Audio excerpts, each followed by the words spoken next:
আমাদের ছোটবেলায় আমাদের উপরে বেশি মারধর করতো।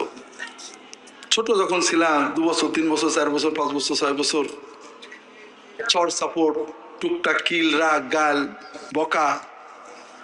বাপ বেশি দিত না, মা বেশি দিত না, দাদি বেশি দিত? মা। তাহলে মা হলো আমাদের সবচেয়ে বড় দুশ্মন। হ্যাঁ, মাই তো সবচেয়ে বেশি রাগ করে। হুকুম ছোটবেলা থেকে মা বেশি করতো না বাপ বেশি করতো?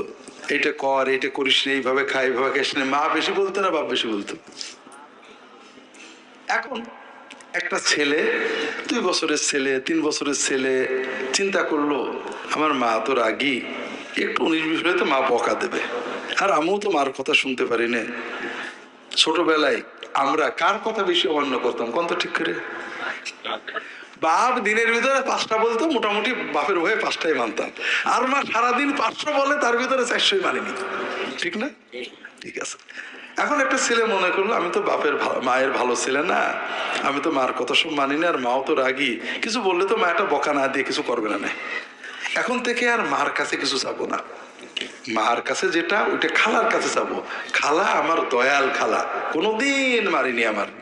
ঠিক না? তো ও কি করে, ও যা দরকার হয় খালার কাছে যে বলে, খালা নিজে থাকলে দেয়, নইলে মার কাছে চেয়ে দেয়।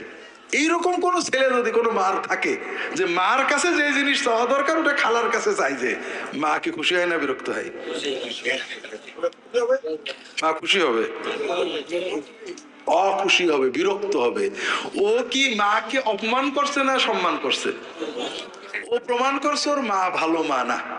কেউ যদি বলে আমার মা আমি চাইলে দেয় না, খালা না বলো পর্যন্ত দেয় না, ওকে ভালো মা হলো না খারাপ মা হলো? মায়ের মাতৃত্বের 2টো দাবি আছে। একটা হলো যে সন্তান আমি মা, তোর পেটে ধারণ করেছি, আমি তোর মা, তোর যেটা হবে সবচেয়ে আগে কার বলবি? মা। আর মাতৃত্বের আরেকটা দাবি হলো মা যদি বোঝে ছেলের কষ্ট, যত রাগই থাক পানি পেয়ে যাবে। কাজেই কোনো ছেলে যদি বলে আমার মা, যত আমি বলি, যতই মন দিয়ে বলি, যতই বুঝুক মা আমার দরকার, কিন্তু মা খুব রাগী, খালা না বললে দেয় না, তাহলে ও কি মাকে অপমান করছে না সম্মান করছে? আমাদের সৃষ্টিকর্তা রব্বুল আলামিন, আমাদের মালিক, আমাদের মৌলা আল্লাহ, কেউ যদি মনে করে আমি যতই চাই, আমি তো অনেক গুনাহ করেছি, এখন আমি যতই আল্লাহর কাছে মাফ চাই আল্লাহ দেবে না, যদি হুজুর বলে দেয় তাহলে আল্লাহ দেবে। ওকে আল্লাহকে সম্মানিত করলো না অপমানিত করলো? প্রমাণ করলো ওর সৃষ্টিকর্তা ভালো না। যে আল্লাহ আমাকে জানছেন, আমি অন্তর দিয়ে চাচ্ছি, তওবা করছি, আল্লাহ আমার সব দেখছেন, আল্লাহ আমি বললে দেবে না আরেকজন বলে দিলি দেবে, এই চিন্তা করলে আল্লাহ তাআলার রুবুবিয়তকে অপমান করা হয়। কথা বুঝতে পারেননি? কাজেই মানুষের কাছে যেতে হয়, মানুষের কাছে যেটা আছে, তাদের কাছে এলেম আছে, তাদের কাছে তাকওয়া আছে, তাদের কাছে আমল আছে, আমরা তাদের কাছ থেকে ওইগুলো শিখবো, শেখার জন্য। কথা বোঝেননি? আর আল্লাহ রহমত বরকত পাওয়ার জন্য আমি সন্তানের জন্য মাই যথেষ্ট।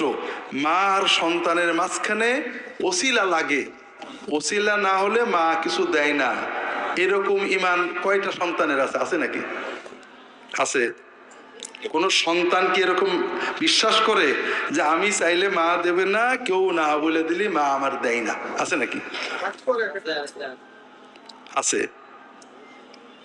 মার কাছে চাইতে 2 বছরের শিশু, এরকম ইমানদার শিশু আছে যে সে মনে করে আমি চাইলে মা দেবে না? দুধ পিপাসা পেয়েছে, ক্ষুধা পেয়েছে, দুধের দরকার হলেই খালার কাছে চলে যায়। বাচ্চা দেখেছেন কি করে? কাজেই ইমানের দাবি হলো যে আমরা সরাসরি কার কাছে চাইব? ইমান নষ্ট করেন না। যেটা বলছিলাম ভাইয়েরা,